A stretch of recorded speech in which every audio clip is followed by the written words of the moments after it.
വരാൻ പോകുന്ന ഘട്ടത്തിൽ ബി ജെ പി തിരിച്ചടി ഉണ്ടാവും ഞാൻ കരുതുന്നില്ല. കാരണം അവരുടെ പല സ്വാധീന മേഖലകളും ഇനി ഇലക്ഷൻ നടക്കാൻ പോകുന്നേ ഉള്ളൂ. അപ്പൊ അവിടെയൊക്കെ അവര് വലിയ മുന്നേറ്റം ഉണ്ടാവില്ല. ചിലപ്പോൾ സീറ്റുകൾ ചെറിയ മാർജിനായിട്ട് കുറയുകയും ചെയ്യും. പക്ഷെ അവർ കൺസോൾട്ടേറ്റ് ചെയ്യും. അവർ തൊട്ടു മുമ്പത്തെ വർഷത്തെ പ്രകടനം അതേ രീതിയിൽ നിലനിർത്തുകയോ അല്ലെങ്കിൽ ചെറിയൊരു എന്താ പറയാ 1-2 സീറ്റുകൾ വ്യത്യാസം അത്രയ്ക്കേ വരുള്ളൂ. പിന്നെ രാഹുൽ ഗാന്ധി അവിടെ ഭരിക്കുന്നത് ഈ ഉത്തരേന്ത്യയിൽ മത്സരിക്കുന്നത് ഇന്ത്യ സഖ്യത്തിന് ഗുണകരമാണ്. കാരണം എന്ന് വെച്ചാല് രാഹുൽ ഗാന്ധി അവരുടെ ഒരു പ്രിഡോമിനന്റ് നേതാവാണ്. അദ്ദേഹം ഓടിപ്പോകുന്ന ഉത്തരേന്ത്യയിൽ നിന്ന് ഒരു ഫീൽ അവിടെ കൊടുത്തിരുന്നു. അപ്പൊ അത് അവിടുത്തെ ഘടകകക്ഷികളുടെ ഒരു മൊബൈലിനെ നെഗറ്റീവായി ബാധിക്കാൻ സാധ്യത ഉണ്ടായിരുന്നു. അപ്പൊ അദ്ദേഹം മത്സരിക്കുമ്പോൾ പൊതുവെ ആ ഒരു വിവാദത്തിന് പിന്നെ എന്താ പറയാ മുനൊടിക്കാൻ പറ്റും എന്നുള്ളത് ഒന്നാമത്തെ കാര്യമാണ്. രണ്ടാമത്തെ കാര്യം വെച്ചാൽ ഈ പറയുന്ന ഘടകകക്ഷികൾക്ക് എല്ലാവരും കോൺഫിഡൻസ് ഉണ്ടാവും, കോൺഗ്രസ്സുകാർക്ക് ഒരു കോൺഫിഡൻസ് ഉണ്ടാവും. ബി ജെ പി പുറത്ത് കാണിക്കുന്നില്ലെങ്കിൽ പോലും പരിഭ്രാന്തിയൊന്നും ഇല്ല. കാരണം രാഹുൽ ഗാന്ധി അവിടെ 2 തവണ തോൽപ്പിച്ചല്ലേ. പക്ഷെ രാഹുൽ ഗാന്ധി ഈ പറയുന്ന പോലെ വെല്ലുവിളി ഏറ്റെടുത്തു എന്ന് പറയുമ്പോൾ സ്വാഭാവികമായിട്ട് അവരുടെ ചില വാദങ്ങളാണ് മുനയൊടിയുന്നത്.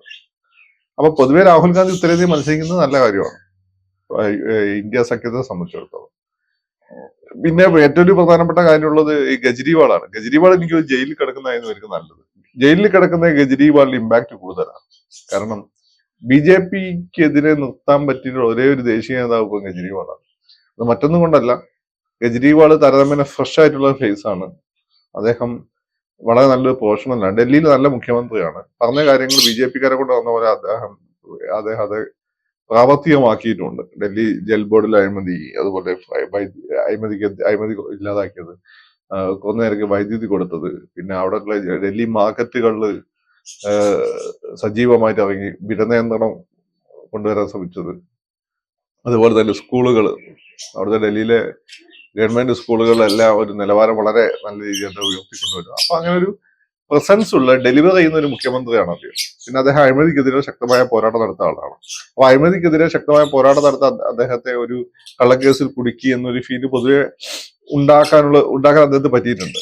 എനിക്ക് ആ കേസിനെ പറ്റി ഇപ്പോഴും സംശയമുണ്ട്. കാരണം എന്ന് വെച്ചാൽ അതിന് പല കാര്യങ്ങളും ദുരൂഹമാണ്. ഈ മദ്യനയമായിട്ട് ബന്ധപ്പെട്ടിട്ടുണ്ടായിട്ടുള്ള പല ഇടപാടുകളും ദുരൂഹമാണ്.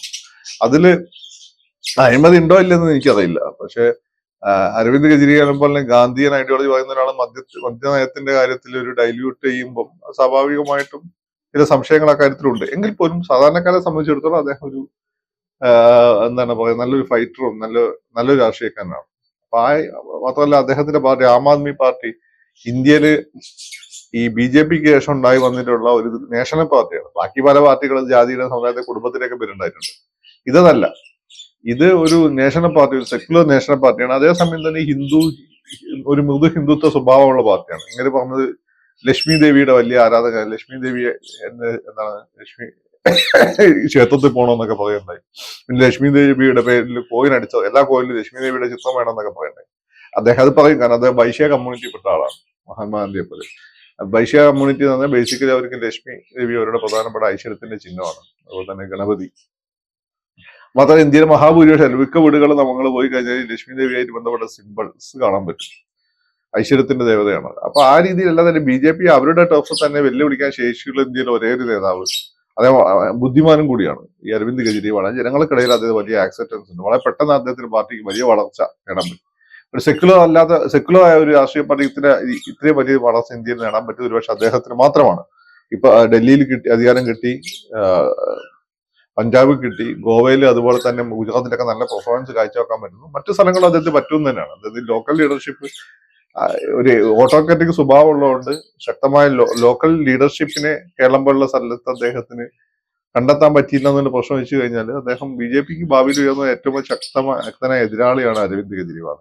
പക്ഷെ അങ്ങനെയുള്ള അരവിന്ദ് കെജ്രിവാൾ ജയിലിൽ കിടക്കുമ്പോൾ ആ ഫോട്ടോ നാട്ടുകാരെ കാണിച്ച് പ്രചാരണം നടത്തി കഴിഞ്ഞാൽ കൂടുതൽ രക്തസാക്ഷി പരിവേഷം കിട്ടിയത്. അപ്പൊ ജയിലിൽ കിടക്കുന്ന അരവിന്ദ് കെജ്രിവാളാണ് കൂടുതൽ അപകടകാരി. പുറത്ത് വരുന്ന അരവിന്ദ് കെജ്രിവാൾ അത്രത്തോളം അപകടകാരിയാണ് എന്ന് എനിക്ക് തോന്നുന്നില്ല. പിന്നെ ഈ പൊതുവെ അദ്ദേഹത്തിന്റെ അറസ്റ്റ് മറ്റു കാര്യങ്ങൾ അദ്ദേഹത്തിന് ഹൈപ്പ് ഉണ്ടാക്കി കൊടുക്കാനും ബി ജെ പി എന്ത് ചെയ്യുന്നതിന് ഫീൽ ഉണ്ടാക്കി കൊടുക്കാനൊക്കെ ബി ജെ പിനെ എതിർക്കുന്ന ആളുകൾക്കിടയിലും അതല്ലെങ്കിൽ പ്രത്യേക രാഷ്ട്രീയ നിലപാടൊന്നും ഇല്ലാത്ത ആളുകൾക്കിടയിലും ഉണ്ടാക്കാൻ പറ്റില്ല. അതൊക്കെ തന്നെ അരവിന്ദ് കെജ്രിവാളിന് അനുകൂലമായിട്ടുള്ള ഫാക്ടേഴ്സാണ്.